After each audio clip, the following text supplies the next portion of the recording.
Boa tarde. Primeira conversa inicial a respeito da disciplina de Literatura Brasileira 1.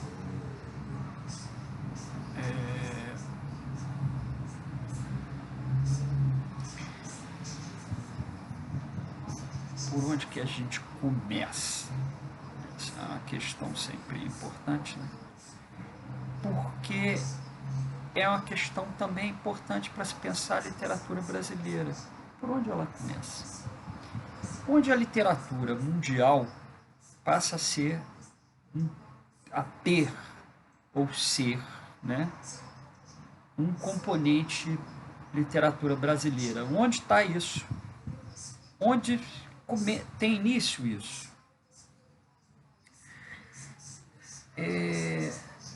Talvez o intelectual que tenha pensado isso da forma mais diferente e radical tenha sido Antônio Cândido. Não que nós concordemos com isso, com essa questão, mas é porque ela é efetivamente uma questão que, na mais leve das hipóteses, mexeu com um certo arranjo tradicional. Qual era o arranjo tradicional? Pensar a literatura brasileira nascendo com os primeiros acontecimentos de literatura no solo do Brasil, né? Então, muitas vezes fala-se assim, literatura de informação ou literatura para brasileiros, né? Então, por exemplo, teatro de Anchieta tinha toda uma vertente de catequese, que é a literatura para gente que está aqui, né? E até para os índios, catequizar os índios. Então, é literatura para, né? Não é a literatura do Brasil, de brasileiros, é a literatura para o povo que estava aqui, que também não era brasileiro, era, né? Era índio, era português, era espanhol. E índio de diversas etnias, né? Não era uma coisa só, não existia um povo indígena só brasileiro. O tupi é uma generalização, né? Então, pensa, então, e literatura de informação, né? O que é literatura de informação? Os caras vinham aqui, viam o que acontecia aqui e escreviam muito mais para informar o universo europeu sobre o que encontravam aqui. Essa é a literatura que a gente encontra como em qualquer história da literatura brasileira como a primeira literatura do Brasil, né? De catequese e de informação.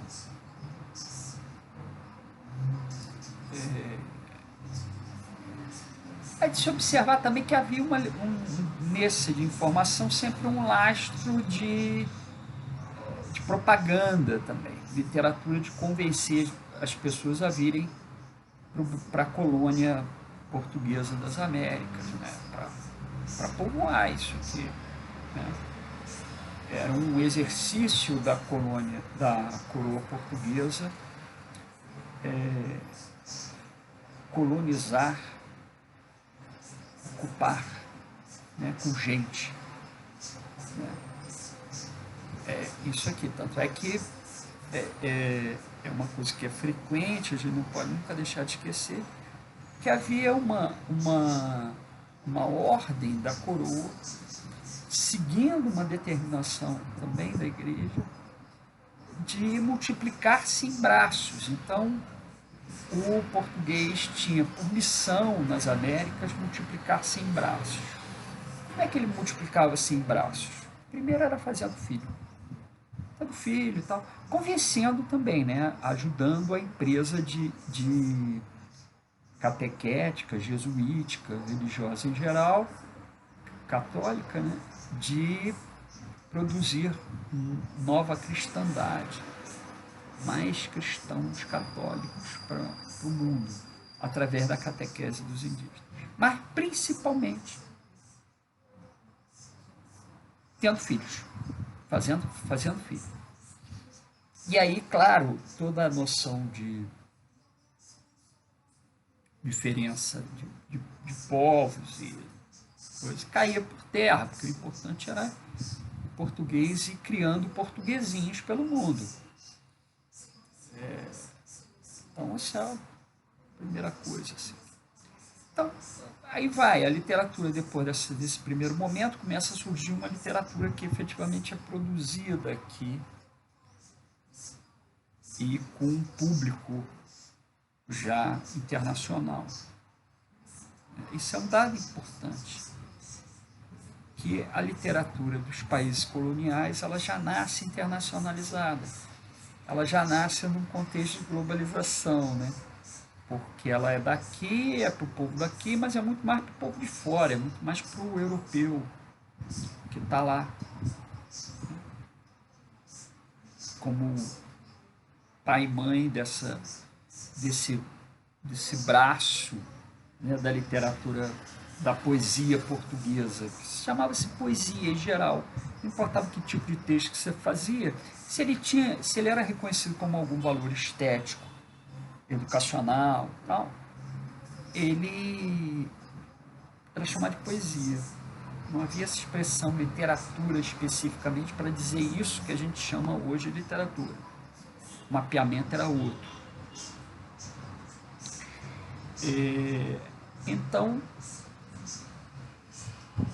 você já tem a literatura, dita literatura barroca, né? Tem dois grandes nomes no nosso barroco que normalmente aparece, assim, que é Gregório de Matos na poesia e Padre Antônio Vieira, né? São dois nomes grandes do barroco. Lembrando que eles são internacionais, eles são internacionalizados. O Gregório de Matos, muito mais aqui, mas ele já, no seu período de vida em Portugal, ele já se notabilizava também por ser poeta, por ser bom no entretenimento, né, e tal, mas também por já ser tomado por alguém com uma língua muito ferina, uma capacidade de sátira, ironia, etc. e tal, muito grande no que compunha. E que os poemas dele eram, na sua maioria, poemas para serem musicados. Há sempre a memória, né? A gente só tem um testemunho fidedigno da vida do Gregório de Matos, que dá a concretude à existência dele, que é do licenciado Manuel Rebelo, que escreveu um textinho sobre a vida do Gregório de Matos, e ele teria sido assim, mais ou menos contemporâneo. Então, é um testemunho de época também. Então, a gente tem outros dados a respeito do Gregório de Matos, mas sempre vindo de fora, né? E tem-se os livros copiados, né? Que ele não imprimiu nada, ele não produziu nada que ele fez foi impresso. Inclusive, um dos grandes testemunhos de obra do Gregório de Matos nos chega através de um caderno de um governador, de um cara que foi governador da Bahia, da família da Alencastre, que teria feito uma coleta e cópia da obra atribuída a Gregório de Matos. E sabe-se, através do testemunho do licenciado Manuel Rebelo, que ele, no final da vida, pelo menos, ele tinha uma viola de cabaça. É aquela cuia de berimbau, né? Ele teria feito daquilo ali uma espécie de uma viola de cabaça, que ele tocava aquilo. Então a gente vai percebendo que de fato era muito mais próximo de um trovador, né? Ele compunha, mas ele compunha musicalmente também. Então não era só um poeta nessa acepção nossa contemporânea, um cara da palavra escrita no papel, né? Era um cara que cantava e musicava as coisas. Então você tem esse grande período do barroco, mas tem um momento fundamental na história do Brasil, que é a descoberta do ouro, né? Que se dá oficialmente em 1699. É a chegada dos primeiros tonéis, né? A primeira tonelada de ouro. A gente esquece que a palavra tonelada vem de tonel, mas é isso, etimologicamente é isso, a palavra tonelada vem de tonel. Chegada do primeiro tonel de ouro em Portugal, na corte, é 1699. É claro que entre o oficial e o investigativo e tal, não sei o que a própria coroa fazia, antes de anunciar alguma coisa, você tem grandes períodos de latência dessa coisa, né? Mas com a descoberta do ouro você tem um fluxo migratório para o Brasil e um fluxo migratório interno no Brasil, né? E de chamar a atenção, assim, a cidade de Vila Rica, que é a cidade de Ouro Preto atualmente, ela chegou a ter mais de 100 mil habitantes. Isso na época fazia de Vila Rica uma cidade maior, talvez uma das maiores das Américas, muito maior do que Nova York, era muito maior do que a maioria das cidades europeias.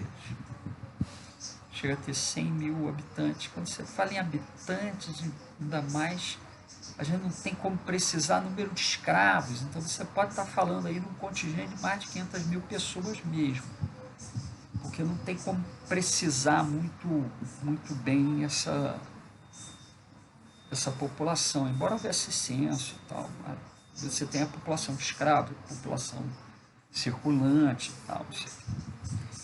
O que se sabe é que há um esvaziamento do Nordeste brasileiro, que a gente sabe, a capital era Salvador, né? O Nordeste era o grande centro produtor do que era o ouro brasileiro, que era a cana-de-açúcar. E vem todo mundo para cá, vem todo mundo para essa região sudeste aqui, para a área serrana das Minas Gerais. Com isso, a atenção da coroa se desloca também do Nordeste do Brasil para a região sudeste, né? Vai começar a se justificar o translado da capital de Salvador para o Rio de Janeiro. O Rio de Janeiro seria assim, o grande porto escoador da riqueza. E, obviamente, se tem riqueza, tem interesse de comércio, tem interesse de compra. Não à toa, quando a gente fala em produtos, até hoje, em Minas Gerais, a gente fala sempre do gado, né? A carne, o leite, né? Os docinhos que Minas são maravilhosos, né? A comida mineira que é muito boa, porque o negócio do feijão tropeiro, porque isso tudo se faz em torno da riqueza do ouro, né? Era preciso alimentar aquela população. Muita gente enriquecia sem botar a mão diretamente na mineração. Enriquecia comercializando produtos para ficarem disponíveis aos mineradores.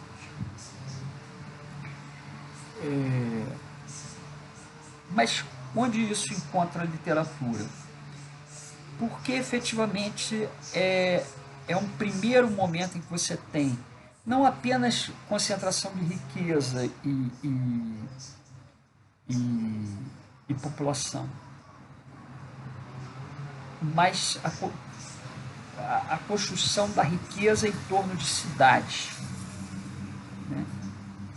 E a possibilidade do enriquecimento, que isso é um dado que é importante sobre o aspecto da mineração, que é aquele bandeirante cascudo, grosseiro, que não era nobre, que não era latifundiário, que não era rico senhor de terras doados pela coroa, tinha a possibilidade de enriquecer. Então, o ouro possibilita, o ouro é a mineração em geral, né, porque era diamante, esmeralda e tal, não sei o quê, possibilita o que até então era muito difícil na coroa portuguesa e ainda mais na colônia, que era a mobilidade social. Mobilidade social. Então o cara podia ser escravo, de repente compra sua alforria e enriquece na mineração. Então era um negro rico, né? Existe a lenda lá em Ouro Preto do Chico Rei, que seria um negro que teria uma pequena mineração dentro da sua própria casa, no fundo da sua própria casa. Ele seria rico por conta dessa mineração.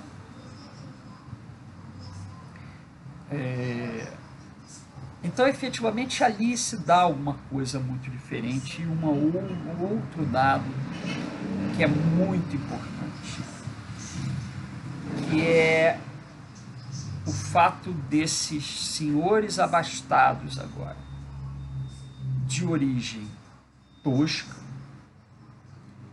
terem a inteligência que era preciso promover social e culturalmente seus herdeiros, seus filhos, netos, etc. É esse cenário, mais ou menos, de confronto de gerações que a gente vai encontrar nas Minas Gerais do século XVIII até início do século XIX. Por que conflito de gerações? Porque são os filhos e netos daqueles bandeirantes toscos que vão ocupar vagas em universidades europeias, da Alemanha à Itália, obviamente com maior concentração na Península Ibérica, Portugal e Espanha. E eram muito bem-vindos, porque eram podres de rico.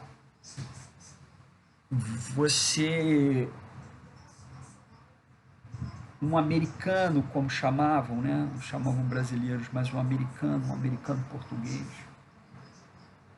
que estava numa universidade europeia, era sempre alguém muito abastado, era sempre alguém muito rico.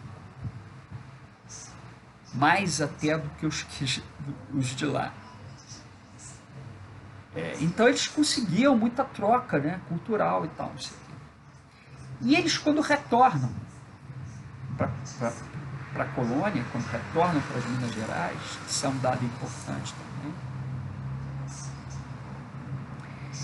eles trazem o novo, eles trazem cultura, eles trazem conhecimento técnico, eles trazem conhecimento de arquitetura, conhecimento de artes, conhecimento de literatura, como se está fazendo agora, naquele momento, para aquele universo meio tacanho, meio de Novo Riche, né? De gente muito rica, mas tosca, né? Às vezes sem nem ser alfabetizado. E esses abastados que retornam transformam efetivamente aqueles lugares. Por exemplo, pegando um caso de ponta, né, de proa, Cláudio Manuel da Costa. Discute-se até hoje qual a importância cultural e artística do Cláudio Manuel da Costa na sua plenitude em Vila Rica. Ele teria efetivamente feito a fachada da igreja de São Francisco, não fez, etc. E tal, ele participou não apenas no ambiente literário, mas também no artístico muito mais amplo, não apenas como pessoa que sugeria, mas também como artista, artesão, né? Em outros campos artísticos. Sabe-se que ele era podre de rico, muito rico. Um dos homens mais ricos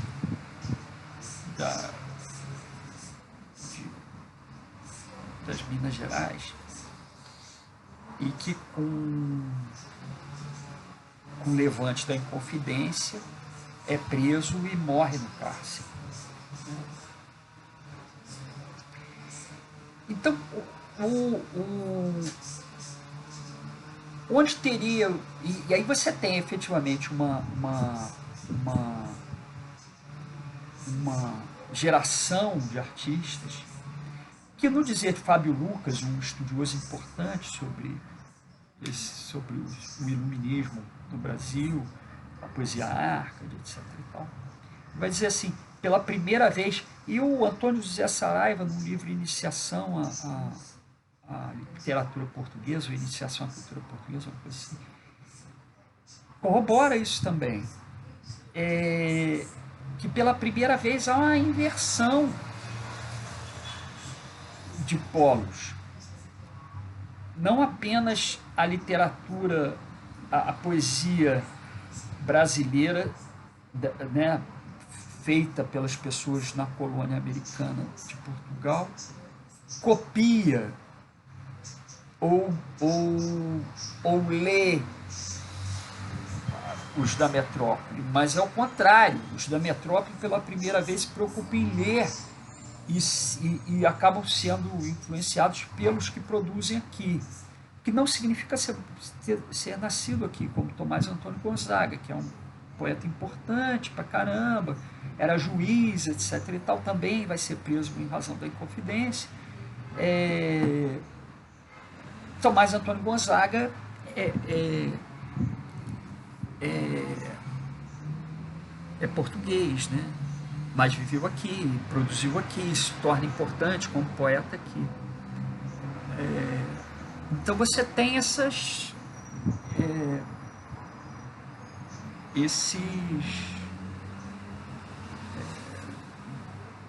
polos que se viram, né? Era Portugal mais importante, era a metrópole mais importante, de repente você tem uma colônia pujante de ouro, né? Pujante de grana, né? E podia bancar aquela coisa. Então são os primeiros registros de impressos também no Brasil. Então é um momento importante de poder, né? Para vocês terem ideia, né? Só fazendo um percurso assim, o ouro descoberto no Brasil, calcula-se, né, que ele tenha sido importante até para o desenvolvimento da Revolução Industrial Britânica. Ora, mas como assim? Como assim que Portugal, quando Portugal passou por um período de União Ibérica, né, unificação ibérica da coroa, Portugal, Espanha, Portugal, com a morte de Dom Sebastião não tinha um herdeiro da coroa, e o herdeiro da coroa acaba sendo um rei Filipe, de Espanha.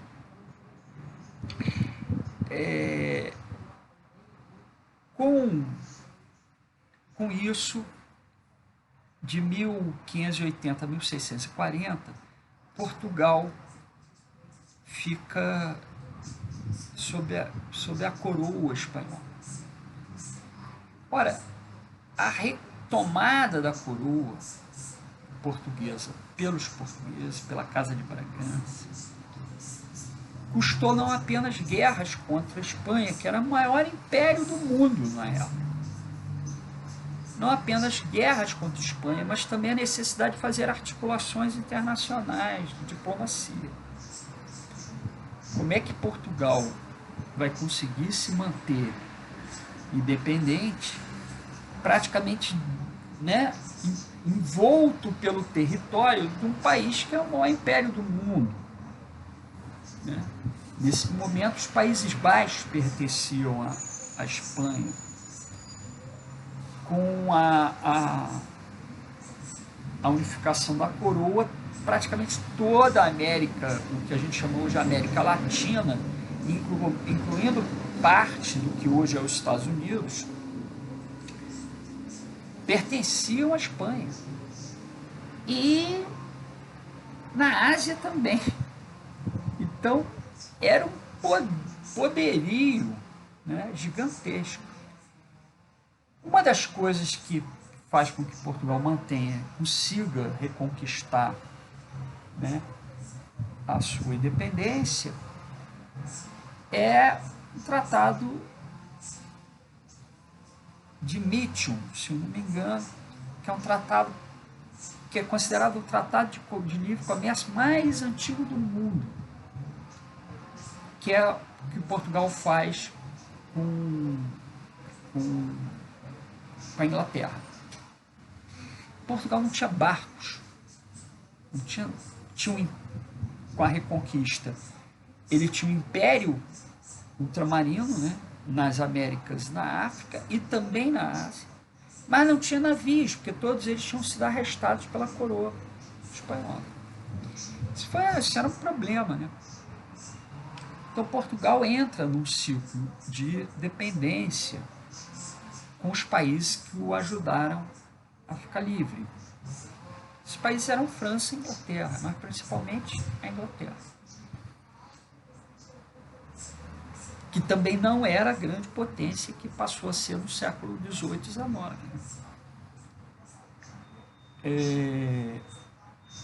Lembrando que fala-se muito assim, a Inglaterra era o império onde o sol nunca se punha no século XIX. Não, peraí.